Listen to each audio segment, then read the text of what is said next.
40, pero vamos a partir con el cine estadounidense y en 1940, cuál era la sensibilidad de las películas que estaban ganando premios Oscar, que estaban acaparando la atención. Por supuesto, Las uvas de la ira es una de ellas, una obra maestra de John Ford que le dará el Oscar a mejor director, basado en la novela de John Steinbeck, una obra muy querida por el público estadounidense, y una obra muy social.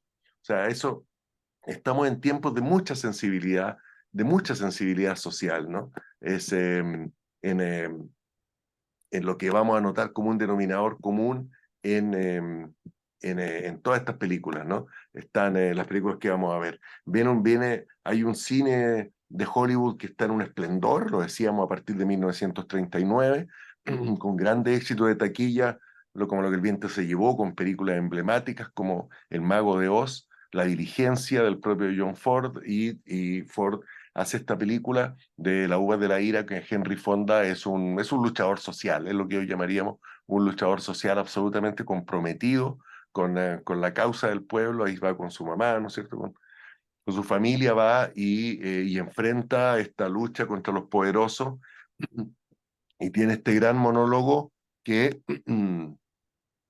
que va a quedar en la historia del cine, ¿no es cierto? Este gran monólogo donde Henry Fonda dice, ¿no es cierto? Allí donde, de profunda inspiración cristiana, ¿no? Allí donde alguien que esté sufriendo, ahí estaré yo, ¿no?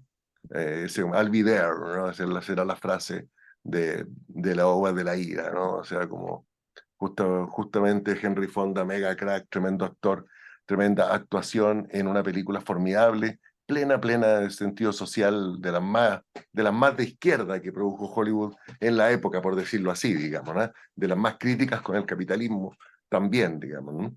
Y luego John Ford hará otra que también ganó el Oscar, que es Que verde a mi valle, del año 1941, también en esta línea, ¿no? Sobre los mineros de Gales, si no me falla la memoria, los mineros de Gales, que enfrentan el cierre de las minas y el cambio de época, ¿no? Películas muy sociales, era un denominador común en el cine de los años 40, sí, es hermosa película. Estas dos películas son hermosas, ¿eh? La uva del aire emocionante y Que verde era mi valle, muy emocionante también. Eh, Desembarca un coloso en Hollywood en 1939 y en 1940 estrena su primera película. Es el inglés Alfred Hitchcock, que a los 40 años viene y va a trabajar con el productor David O. Selznick, el mismo productor de Lo que el viento se llevó y entre tantas películas.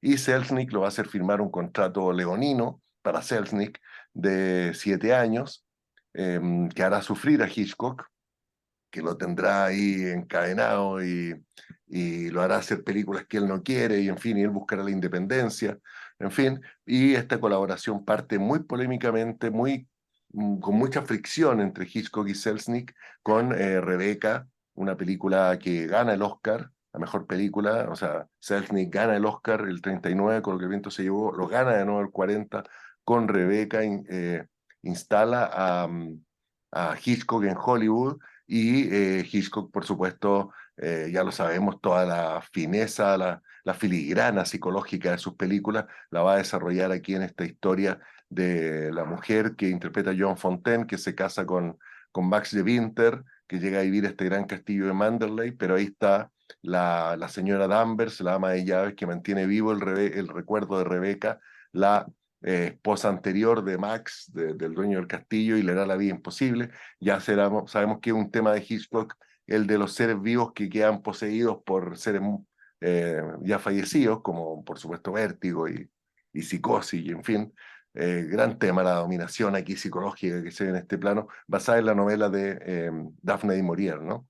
Rebeca, ciertamente, película clave también de 1940. Y el otro coloso que desembarca en Hollywood en 1940, es un joven de 25 años que se llama Orson Welles, un joven que viene de Nueva York, que viene con todo el ego, con toda la inteligencia, con toda la agudeza, según dicen, con un poco de pedantería también, porque todo el mundo lo llamaba genio, y por primera vez la RKO Pictures, que era uno de los estudios importantes de Hollywood, contrataba a un director con carta blanca para que hiciera la película que quisiera, le daba del corte final, el famoso final cut, es decir, el derecho que el director decidiera cómo iba a ser la película, algo que por ejemplo Hitchcock no tenía con Selznick. El corte final de Rebeca es de Selznick, finalmente, quien dijo así queda la película fue Selznick. En cambio, en Kane, en Ciudadano Kane, su primer largometraje, Wells dice cómo queda la película y la hace totalmente a su gusto y a su pinta, ¿no? Aquí, por supuesto, Wells, Joseph Cotten, Everett Sloan, entregándole premio ahí a Orson Welles con los techos contrapicados, las famosas imágenes del ciudadano Kane, que remecerán a Hollywood. Será un auténtico terremoto la presencia de Welles en Hollywood, porque además desafía el poder. Lo que hace Welles, a diferencia de Hitchcock, digamos, lo que hace Welles es que es un insolente que va a, a desafiar el poder de los medios y se lanza. Fíjense, hace 82 años se lanza Wells contra el más poderoso empresario de diario de Estados Unidos, ¿no es cierto? Y William Randolph Hearst, un hombre que había inventado guerras, como la guerra de Estados Unidos contra España en 1898, que hizo que España perdiera Cuba, Puerto Rico, en fin, otras posesiones.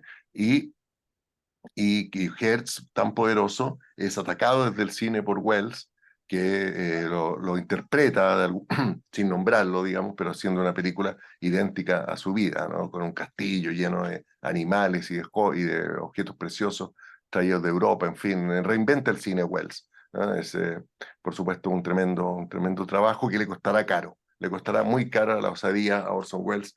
No podrá volver a terminar en su vida una película en Hollywood. No podrá tener derecho al corte final ni hacer la película que él quería nunca más. Así de caro el precio que va a pagar Hollywood, que va a pagar Wells en Hollywood. Muy impresionante toda la historia, da para una clase en algún momento si quieren la hacemos. Esa puede ser la sesión presencial también, ¿no? Y mientras tanto Hollywood, el tradicional, camina a toda marcha, porque además ustedes piensen, pues Estados Unidos no fue invadido en la guerra, tuvo Pearl Harbor, que fue en Hawái, pero el país continental de Estados Unidos nunca fue tocado ni amenazado. Entonces, eh, se vigorizó fuertemente durante la guerra, a diferencia de los países europeos que se vieron totalmente esquilmados y en algunos casos reducido a cenizas, ¿no? Entonces Hollywood se convierte en un dueño de la pantalla sin rival a nivel mundial, ¿no? Eso, había afirmando completamente el poder que había ganado en en los años 30, todo lo que había desarrollado como industria, que le daba la fortaleza, ahora ya lo expande completamente al mundo. Va a pasar un fenómeno curioso en países como Francia, por ejemplo, que van a ser muy importantes, que es que cuando termina la guerra, las películas estadounidenses que estaban prohibidas llegan todas de golpe, ¿no? En 1940, fines del 45, principios del 1946. Entonces llega todo Hitchcock, llega el Ciudadano Kane, llega la de William Wyler, en fin, El Gran Dictador, todas las películas llegan juntas, entonces de repente los cines franceses están llenos de películas estadounidenses extraordinarias, y ahí justamente surge, va a ser el germen de la nueva crítica de cine, la crítica que en los años 50 eh, van a renovar ahí desde la revista que es du Cinéma y desde la Cinemateca francesa, todo eso surge justo en la posguerra, por esta avalancha de películas estadounidenses que llegan y que maravillan, por supuesto, al público francés y a la crítica francesa. Y una de esas películas va a ser Casablanca, que no se vio, ya les digo, en Francia durante la guerra, de Michael Curtis, un director que hizo 100 películas, no sé, 3 películas al año promedio, a veces 4, que era, como yo les decía la semana pasada a propósito de Howard Hawks, un buen hacedor de películas. O sea, hagamos una película buena, pasémosela a Michael Curtis. Podía ser El Capitán Sangre con Errol Flynn de pirata, o podía ser un romance como Casablanca. Y Humphrey Bogart, que venía del mundo de las películas de Lampa, de los gángsters, como Los Rugientes años 20, que hablamos la semana pasada, donde era malo, digamos, o una especie de desesperado, ¿no? Personaje fuera del sistema, aquí va a interpretar a un perdedor. Va a aparecer un personaje muy particular que es el perdedor, que tiene una nobleza, ¿no? Que tiene una integridad, porque pierde, pero pierde absolutamente de manera consciente y digno. Y miren quién está al frente, la mujer que va a cambiar el cine, Ingrid Bergman, ¿no? Que se ha instalado en Hollywood justamente haciendo películas con Selznick, también el poderoso productor, y van a conformar esta pareja que, bueno, se reencuentra después. ¿Alguien no ha visto Casablanca? ¿Verdad? Cuéntenme ahí en el chat. ¿Alguien no la ha visto? ¿Nunca? Aquí estoy esperando la respuesta. Ya, no la ha visto Tere, no la ha visto, ya, ya. Y aquí tiene que haber mayoría de sí, ¿eh? Creo yo, no sé, que a lo mejor no. A ver, le vamos a preguntar aquí, sí, sí, sí, sí. Vamos a ver si Matías la vio, ya, parece que aquí todos la vieron, ya, aquí el resto la vio, la ha visto Genoveva varias veces, ya, sí, sí, sí, un clásico absoluto, absoluto del cine, ¿ah? Claro, Tere como que no se animó, a ver si ahora justamente se anima en algún momento a ver Casablanca. Ustedes saben, se han amado en París esta pareja, Rick y Ilse se han amado en París y luego se reencuentran en Casablanca bajo ahí en la resistencia contra los nazis y viven un amor que es imposible, ¿no? Y finalmente, bueno, no le puedo contar el final porque Tene no lo ha visto ya, pero ustedes ya saben cuál es el final. Siempre tendremos París. Claro, que es la frase que se dicen ellos porque en París estuvo su amor y ese recuerdo siempre quedará. Ven que somos unos románticos, todos. Bueno, la película es una curiosa película porque es una película más bien de productor, de estudio, Warner Brothers. Aquí Warner Brothers, todo su poder, ¿no? No es una película de autor en el sentido que vamos a ver de los años 50 y 60, sino que es una película, un clásico del cine absoluto, ¿no? Del cine de Hollywood. Y va a ganar el Oscar y, en fin, va a ser un tremendo éxito. La recaudación es impresionante de la época, ¿no? Y aparecen otras películas que seguramente no son menos nombradas y que las quiero recomendar porque dan cuenta de la sensibilidad de la época, ¿no? Por ejemplo, Sullivan Travels, ¿no es cierto? Los viajes de Sullivan es una obra maestra extraordinaria. Joel McCrea y Veronica Lake.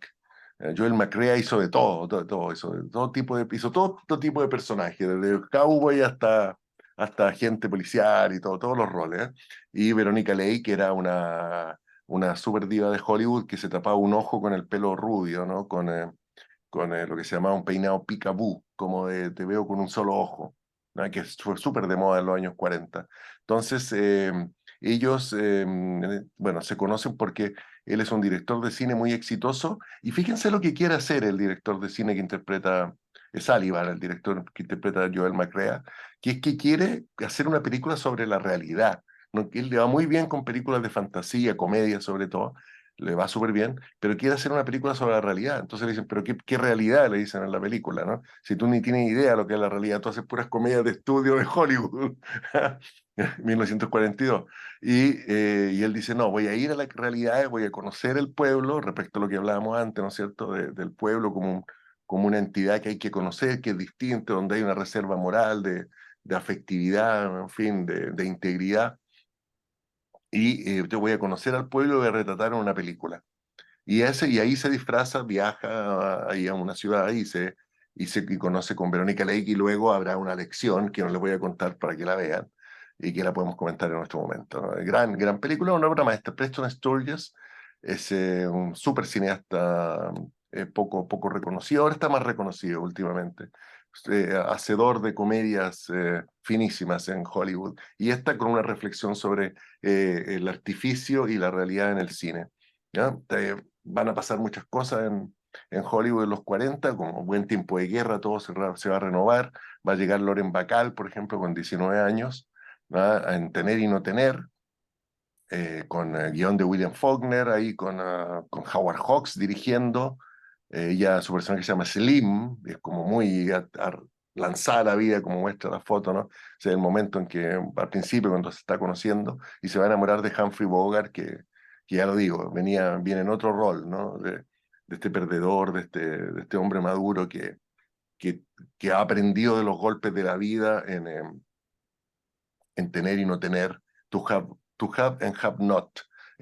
Super película, nuevas tendencias, nuevos personajes, y las mujeres, porque las guerras tienen algo muy particular, sobre todo la Segunda Guerra, que es que obviamente puso a la mujer en primer plano. Entonces las mujeres llegan a tener un protagonismo mucho más decidido del que podían tener antes de la guerra, ¿no? Así que también se la anoto ahí para que la vean esta gran película. Y bueno, Ingrid Bergman rompiéndola, por supuesto, va a encontrarse con Cary Grant en la pantalla de Notorious, que en castellano o en América Latina se llama Tuyo en mi corazón. Tuyo en mi corazón, sí. Película de Hitchcock de 1946. Estas películas que Hitchcock hizo fuera del paraguas opresivo de Selznick, ¿no? Hitchcock se la arregló ahí para conseguir unos contratos que hoy llamaríamos independientes y hace esta película. ¿Alguien la ha visto? Ahí escriban si alguien ha visto. Alguien ahí ponga sí, si la ha visto ponga sí. Es una de las grandes películas de Hitchcock. ¿Ah? Sí, ahí Gonzalo la vio. Ah, mira, Gonzalo va con 3 puntos. Ah, bien, oye, la anotan ahí en Hilde, también la vio muy bien en Hilde, muy bien. Así que anótenla. Está también una película que podemos ver cuando quieran. Y, fanático ya, Gonzalo de los Años, pues es que son grandes películas esto. Y es un tremendo éxito, se convierte en uno de los más grandes éxitos de Hitchcock, en el más grande éxito hasta la fecha, ¿ah? Y lo va a estimular después a ser productor independiente. Ella es una película de espionaje, está en Cubit, ya, perfecto, Tere, y ella es la hija de un personaje nazi que ha estado condenado, en fin, y él es un agente del gobierno de Estados Unidos. Al final se enamoran, por supuesto, poco el típico conflicto hitchcockiano, y ella termina colaborando, ayudándolo, pero no es tan fácil la cosa, porque ella está casada, bueno, no les voy a contar más porque la tienen que ver. Y hay unos planos extraordinarios, e Ingrid Bergman está increíble, increíble. Aquí... Hitchcock siempre estuvo preocupado de burlar el código Hays, ¿no? El código de moralidad que se había instalado en Hollywood en 1933 y que va a crear esta sensación, va a contribuir a crear esta sensación de que las películas eran conservadoras, ¿no? De que Hollywood era un poder conservador. Eh, claro, porque el código Hays es un limitante fuerte y Hitchcock va a buscar siempre cómo vulnerarlo. Lo terminará fulminando en Psicosis, por supuesto, 30 años después, 20, 25 años después. Pero en Tuyo en mi corazón hace, por ejemplo, como se podían dar besos muy cortitos, no se podían dar besos largos, ni abrir mucho la boca en los besos, decía el código Hays. Lo que hace Hitchcock es que se den el beso más largo del cine de la época, eh, ellos dos, Cary Grant y Ingrid Bergman, interrumpiéndose, ¿no? Mientras hablan por teléfono, una escena memorable, eh, se, se besan y se dejan de besar, así como cumpliendo con el tiempo, 5 segundos, no sé, se dejan de besarse y se siguen besando. No, es genial, es genial. Esta película es genial, absolutamente, súper, súper recomendada, clave también del cine de los 40. Y la inquietud después de la posguerra, incluso, porque las guerras tienen, por supuesto, saldos en vida tremendo y en destrucción y en arrasar con países enteros a veces y con cultura, pero y también en los vencedores hacen mella. ¿M? Por lo que significaron las muertes, ¿no? En el caso de Estados Unidos, muy, muy, muy especialmente, porque es, eh, es- se acuerdan de lo que pasaba con la guerra de Vietnam, ¿no? Estados Unidos no había sido en ningún momento tocado por el Vietcong, digamos, en su territorio, pero sí los soldados que iban para allá, y al volver, esa herida sangra, y eso va a generar películas como Pelotón o El francotirador, en fin, los grandes clásicos de Nacido el 4 de julio, eh, Rambo incluso, ¿no? Los personajes que vienen derrotados de Vietnam, y las heridas que ellos tienen. Incluso en Los Asesinos de la Luna, no es menor que el personaje de DiCaprio, cada Forrest Gump, ¿cierto? No es menor el personaje de DiCaprio en Los Asesinos de la Luna, ha combatido por Estados Unidos en la Primera Guerra Mundial y viene fracturado, es decir, en el cine estadounidense la herida interna, porque el país nunca ha sido invadido, pero sí quienes han ido a pelear y han vuelto vivos, digamos, pero muchas veces destruido internamente, ¿no? Ese va a ser que es lo que hablan estas películas. Ese va a ser la consecuencia de la guerra. Hay una película que lo toca abiertamente, que va a ganar el Oscar, que es Los mejores años de nuestras vidas, de William Wyler, que habla de esta herida, y con un tono más sombrío, aunque aparentemente más feliz, lo aborda también Frank Capra. Frank Capra, que era el optimismo estadounidense absoluto, el de, el de James Stewart en el Congreso, abogando por la democracia en Caballero sin Espada, o en Sucedió una noche, o en El secreto de vivir, las películas que les mencionaba en los años 30. Incluso él, el optimista americano por excelencia, el optimista del sueño americano, en una película como Qué bello es vivir, que es un clásico de las Navidades estadounidenses, con James Stewart y Donna Reed aquí, que lo vemos en pantalla. Incluso ahí entra una disonancia, ¿no? Si la han visto, se acuerdan que hay un momento en que, bueno, el personaje de George Bailey, el personaje de James Stewart, lo único que sueña es salir del pequeño pueblo de Bedford Falls, ¿no? Y cumplir su vida en Nueva York y titularse de abogado y, en fin, y vivir una vida bueno, en fin, acorde a sus sueños. ¿Ah? Y eso se va convirtiendo en frustración, y incluso en la escena más dramática de la película, que es extraordinaria, está la idea del suicidio. ¿Ah? O sea, en 1946, en el Estados Unidos triunfador, eso es lo que quiero decir, vencedor, primera potencia mundial, algo se había fracturado, ¿no? Y había una pulsión que podía llevar incluso a la autodestrucción. No era todo, y es lo que muestra la película, ¿no? Por debajo hay una herida en ese Estados Unidos victorioso también, como se ve en esa escena. Después pasan otras cosas, ¿no es cierto? Si no la han visto, veanla, que bello vivir, It's a Wonderful Life. Y quien va más lejos es, por supuesto, Charles Chaplin, ¿no? En Monsieur Verdoux, de 1946-47, también. La verdad que Chaplin rompe como se dice, rompe la mesa, patea el tablero en una película que por supuesto les recomiendo, y donde se sale de todas las normas. Chaplin había hecho El Gran Dictador, justamente había hablado al final del Gran Dictador para transmitir un discurso de paz. Ustedes se acuerdan del discurso emocionante de, de- del vagabundo de Charlotte, que se saca la máscara, digamos, y habla él como Charlie Chaplin, y le dice al mundo que hay que tener paz, y en fin, obviamente ese mensaje no fue escuchado en 1940. Y al final de la guerra, lo que hace Chaplin en Messi Verdú es impresionante. ¿La han visto? ¿Alguien la tiene por acá? ¿La ha visto? ¿La ha empezado a ver? A ver, cuéntenme. Ya, ok, se la voy a recomendar. Entonces, pues, una película difícil, una película que quedó en el olvido por por lo disruptiva que es, digamos. O sea, es lejos una de las películas más inquietantes y inesperadas de la historia del cine. ¿Ah? ¿Por qué? Porque Chaplin es un asesino. Imagínense pasar de, de Charlotte, del vagabundo, que transmite un mensaje universal por los desposeídos, bueno, todo lo que hace Charlie, Charlotte, Carlito, en fin, depende de cómo se llame en los distintos idiomas, pasa a ser un Landru, ¿no es cierto? Landru, el asesino de viudas, ¿no? Que se casa con las viudas y las mata. Y dice, pero ¿cómo Chaplin va a matar a alguien en el cine? ¿Cómo, pero ¿cómo va a pasar eso?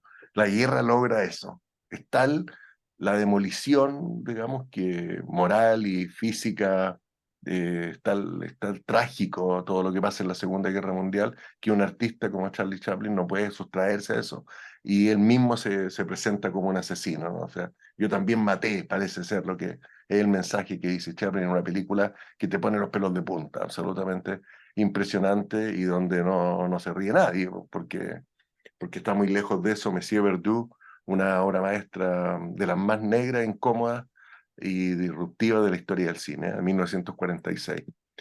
Y, por supuesto, también hay animación, y empieza el imperio de Disney, que se fortalece en los años 40 con películas como Fantasía y Pinocchio, ¿no? De 1940, Fantasía, Pinocchio de 1941, dos obras maestras absolutas, en la que o sea, Chaplin Disney va a explorar todas las posibilidades de la animación, ¿no? Aquí con el episodio eh, de Mickey en El aprendiz de brujo, la música del compositor Paul Dukas, y como una metáfora, ¿no? Como una metáfora del poder del cine, del poder de la magia, la animación lo puede todo, ¿no? La animación es capaz de todo, puede hacer que las escobas transporten agua, puede ser que un ratoncito se ponga un, eh, un cono mágico y haga que las nubes pues, se desplacen, que las estrellas se muevan a su ritmo, ¿no es cierto? Con el ritmo de la música, la animación lo puede todo, ¿no? La animación no tiene fin, no tiene límite, no tiene nada puede tener la imaginación humana, ¿no? Hay una, sin duda en este episodio maravilloso, es una de mis películas favoritas, la he visto 35 veces, yo creo, por lo menos, sin bromear. Así que no le voy a, aquí no le voy a preguntar si la vieron, si no la han visto, veanla. La verdad que es una película que también es responsable que a mí me guste el cine, y, pues la vi desde muy niño y de que me guste la música clásica, ¿no? No, les recomiendo que la vean entera, es un poco larga, de durar 2 horas y media, pero, pero la invitación a la que hace Fantasía, además de lo arriesgado del proyecto, ¿no? Fíjense que, y eso prueba el riesgo de Disney. Solo había hecho Blancanieves y los siete enanitos en 1937, y su segundo largometraje es Fantasía, tremendamente complejo de producir, con una orquesta tocando en vivo, registrando la orquesta, contratando a uno de los más connotados directores de la época, Leopoldo Tarkovsky. Stokowski, claro, a que hiciera la grabación, a generar todo eso. Imagínense, el sonido se había inventado 12 años antes, digamos, ¿no? Y generar una proeza técnica y además con un color y un trabajo, no sé, yo de niño me fascinó siempre y una película extraordinaria, absolutamente clave del cine. Fantasía, 1940, y el poder también del cine y la animación. Y nos vamos al otro lado, al país derrotado, al país de la crisis, de la devastación, que va a ser Italia, ¿no? La cara Italia, la querida Italia. Y ahí está Rossellini, ¿no? Rossellini había hecho algunas películas durante la guerra, en fin, como Visconti, que nunca hay que olvidar a Visconti, que de repente se nos queda en el tintero, Luchino Visconti, que era un noble, era conde en rigor, ¿no? Tenía derecho a la herencia de título nobiliario de conde, y que se convierte muy joven al Partido Comunista Visconti y hace una película clave también de neorrealismo que se llama La Tierra Tiembla, ¿no? Entonces está Visconti, está Rossellini, está De Sica, son los cineastas más importantes de la época. Hay otras películas como Arroz Amargo, en fin, ¿no? Otros cineastas también. En fin, y Rossellini impacta al mundo al mostrar la realidad de la guerra. ¿Cuál es la idea del neorrealismo? Que frente al mundo de estudio, al mundo de cartón piedra, digámoslo, de Hollywood, el cine italiano muestra la verdad. Y aquí vamos a salir a la calle y vamos a filmar la historia de la gente tal como vivieron la guerra. Aquí no vamos a adornar nada. ¿No es cierto? La primera vez que yo vi Roma Ciudad Abierta, pensé que había partes documentales que había grabado, no sé si les pasó, que yo pensé que Rossellini grabó con una cámara oculta a la ocupación de los nazis o la resistencia partillana, ¿ah? Pero, y todo con un trasfondo moral complejo. Si han visto la película, saben que el final es impresionante, absolutamente impresionante, de los más increíbles, más emocionalmente fuertes del cine, y todo lo que pasa con ella también, Ana Magnani, la gran actriz eh, italiana también, ¿no? O sea, Roma Ciudad Abierta será una película que estremecerá al mundo, absolutamente, al punto que Ingrid Bergman, cuando vea la película, y alguna otra después, digamos, querrá ir a conocer a Rossellini y le manda una carta. Ustedes, no sé si conocen la historia, le escribe una carta de su puño y letra a Ingrid Bergman, que estaba casada, que era la máxima estrella de Hollywood, y le dice: quiero ir a hacer películas con usted, señor Rossellini, ¿no? Porque he visto su Roma Ciudad Abierta y he quedado totalmente impactada, emocionada, y con este realismo, con esta fuerza, con esta verdad que nunca se había visto en la pantalla de esta manera. Piensen que todo lo de Hollywood era estudio, todo era estudio, o sea, películas enteras, Casablanca es todo estudio, digo, por decirlo, por poner una película más o menos de la época, de las que vimos, ¿no? Y esto es todo en la realidad, la calle, la gente, las caras, ¿no es cierto? Los actores, las actrices se mezclan con los propios personajes del pueblo, ¿no? Y con actores y personas que no son actores. Y ahí va a emerger la otra obra maestra del neorrealismo, la película más lacrimógena, la que más ha hecho llorar a la humanidad, o una de las que más ha hecho llorar a la humanidad, que en italiano se llama Ladrones de bicicleta, y es plural, no lo sé por qué, que es un súper peliculón nomás. O sea, claro, qué vamos a decir de una película fundamental del cine, ¿no es cierto? Que totalmente filmada en la calle, con un realismo que llega a que esté llena de tiempos muertos la película, ¿no es cierto? O sea, a diferencia de las películas de Hollywood donde la ficción dice lo que hay que hacer, ¿no es cierto? Y no hay tiempo que perder. Aquí, bueno, básicamente lo que pasa es que el obrero y su hijo vagan por Roma todo el día, viendo cómo recuperar la bicicleta, que es la posibilidad que tienen para trabajar en un país donde no hay trabajo, en un país que está destruido. Es angustiante, por supuesto, y el momento cuando él trata de robar la bicicleta, cuando ya desesperado trata de robar la bicicleta y todos lo salen persiguiendo al ladro, de los 5 momentos de las 5 escenas más inolvidables del cine nomás. Pues, o sea, no, es una cuestión impresionante. Ladrones de bicicleta hizo llorar al mundo y lo sigue haciendo llorar, ¿no? Claro, claro, al principio. Y fíjense que son dos acontecimientos lo que hay en toda la película, ¿no?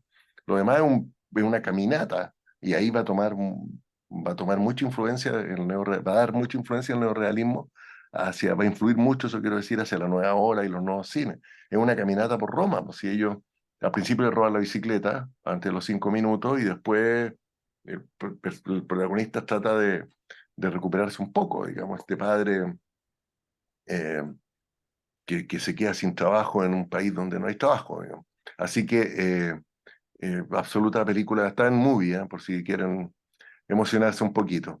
Y Rossellini va a armar después de Roma Ciudad Abierta, Rossellini hace Paisà, que es esta película de la cual Scorsese habla tanto en ese capítulo que compartimos en YouTube, ¿ah? Que es extraordinaria, Paisà, absolutamente fundamental en el cine. Porque es una película de hechos, ¿no? De situaciones, hechos puntuales, ¿no? No hay, y aquí vamos entrando a los temas que hablábamos antes, por qué las cosas pasan como pasan, por qué lo que vamos a analizar ahora con la película, por qué, por qué la realidad es así, ¿no? Porque la realidad se muestra de esta manera, y los personajes ven la realidad y van formando su conciencia, pero no hay una cosa dirigida, es mucho más abierta la forma en que se forma, la manera en que se forma nuestra conciencia. Alemania año cero, que ahí la comentábamos, la historia trágica de un niño que ya ven, se trasladó al Berlín destruido, literalmente, casa por casa, destruyó Berlín, y ahí filmó la historia de este niño Edmund, que, bueno, que ve que está creciendo en un país donde, eh, bueno, en una ciudad donde no queda nada y donde los personajes que viven están marcados por un pasado ominoso, absolutamente, que todos quieren olvidar, ¿no? O sea, muy impresionante Alemania, Año Cero, una película clave de Rossellini. Entonces, hace una trilogía de la guerra Rossellini, muy impactante, Roma Ciudad Abierta, Paisà, Paisà que quiere decir partisano, ¿no? Y Alemania Año Cero. Y hacia 1950, por supuesto, empieza a cambiar el cine italiano, porque empieza a llegar el dinero del Plan Marshall, el dinero de los Estados Unidos, se empieza a reconstruir, también aparecen los partidos, la democracia cristiana, en fin, partidos que ya no quieren tanto énfasis en la pobreza, no quieren que se muestre tanto una cara tan deprimente de, de Italia, ¿no es cierto? Que quieren algo un poquito más optimista, y esta película es un muy buen ejemplo, ¿eh? Milagro en Milán, una película bien discutible en muchos aspectos, está en Movie también, una muy buena copia, la estuve viendo el otro día de nuevo, y es la historia justo está como un cuento, como una fábula, o sea, se aleja, muestra la realidad, pero como una fábula, de hecho empieza, Érase una vez, así empieza la película con un título, y con un chico que es Totó, que es este que está aquí con el gorro, que nace en un repollo, así como un cuento infantil, y que van a armar una toma, lo que nosotros llamaríamos una toma, con un montón de gente pobre, se toman un terreno del cual los dueños, los ricos, lo quieren echar, ¿no? Pero muy distinto a lo que pasa en Europa 51, ¿no? Aquí es una fantasía y que, bueno, no les voy a contar, pero habrá un milagro que salvará todo como por arte de magia, Muy distinta la visión, muy distinta. Hay un cambio de foco absolutamente, a pesar de que después de Sica hace, al mismo tiempo está haciendo Humberto D, que es la historia de un jubilado que se queda solo y que solo tiene la amistad de su perro, el cariño de su perro, que es una película muy, muy triste, que podríamos decir es la última película neorrealista, pero ya con Milagro en Milán, estamos en un cine popular. Es una película casi felinesca, o, o es protofelinesca. Aquí... es impresionante lo felinesca que es Milagro en Milán, justo como va a ser la manera de mostrar la pobreza en la estrada, como va a ser Fellini, en fin, incluso más, ¿no? Metiendo más elementos farsescos o mágicos, ¿no? Y llegamos a la gran película clave, a la cual en algún momento le tendremos que dedicar también un foro. Yo he hablado ya varias veces, porque tengo una admiración muy grande sobre Stromboli, Tierra de Dios, de Rossellini, donde se junta con Ingrid Bergman. ¿Quién la ha visto? ¿Quién la ha visto? Esto sí que es importante. ¿Quién la ha visto? Escriban ahí en el chat. ¿Quién la ha visto? Sí, ahí Cholem la vio, ya vamos, ya, está bien, hay que verla entonces. Es una película que la tenemos pendiente. ¿No? La tenemos pendiente. Está en HBO, gracias. Estas películas son bien maltratadas porque fueron muy mal recibidas en su época y hay versiones que duran 10 minutos más, 10 minutos menos. De la misma Europa 51 hay una versión, la que está en YouTube, dura 10 minutos, 9 minutos más que la que está en Extremio. La escena cuando va al cine a ver el documental de la represa está en YouTube y no está en Extremio, para que vean las diferentes, y hay versión en inglés y en italiano, ¿ah? Porque fueron películas que sufrieron mucho, porque bueno, en Estados Unidos la gente no entendía nada porque Ingrid Bergman había dejado a su familia, a su marido, a su hijo, se había ido con Rossellini, bueno, el escándalo, el gran escándalo. Es como la pregunta, ¿puede un escándalo pasional, amoroso, cambiar la historia del cine? La respuesta es sí, ocurrió. ¿No? Ocurrió con Rossellini e Ingrid Bergman, una alianza absolutamente fundamental. Y van a hacer esto de con esta alianza artística, van a hacer con Stromboli, una isla muy pequeña que tiene un volcán al medio, que está hacia el sur de Italia, donde viven pescadores, y ella es una refugiada lituana, si no me equivoco, sí, que va a dar allá, porque para salir de la prisión o del refugio, ahí donde están después de la guerra las personas refugiadas, valga la redundancia, em, del campamento, eso es donde están las personas refugiadas, se casa con un pescador y no sabe que el pescador vive en Stromboli, que es una isla que en realidad es una prisión. Entonces, ella, que es una mujer liberada que viene del mundo nórdico, va a tener que luchar contra un mundo muy, muy atávico, muy, muy conservador, más que conservador, ¿ah? Eh, Represivo, que es el mundo de Stromboli. Entonces, en Hollywood nadie entendía nada. Cuando se estrenó Stromboli, la gente no lo podía creer. Cuando fuían al cine decía, pero ¿qué es esto? Ingrid Bergman, que estaba con Casablanca, que estaba con Hitchcock, que estaba en un montón de películas más. No sé, Juana de Arco había hecho, seguro lo han visto por ahí alguna vez en la tele, la Juana de Arco que dirigió Victor Fleming con el año 48, justo el año antes, había hecho esa Juana de Arco, Ingrid Bergman. ¿Qué hace Ingrid Bergman en una isla haciendo una película como esta? Entonces nadie entendía nada y el rechazo fue tremendo. Fue muy impresionante todo lo que pasó y bueno, y luego como que casi tuvo que pedir perdón a Ingrid Bergman para volver a trabajar en Estados Unidos. Muy, muy increíble la historia. Y eso no tenía nada. Y aquí está Rossellini y nos vamos sí, estamos, claro, justo para el análisis de Europa 51.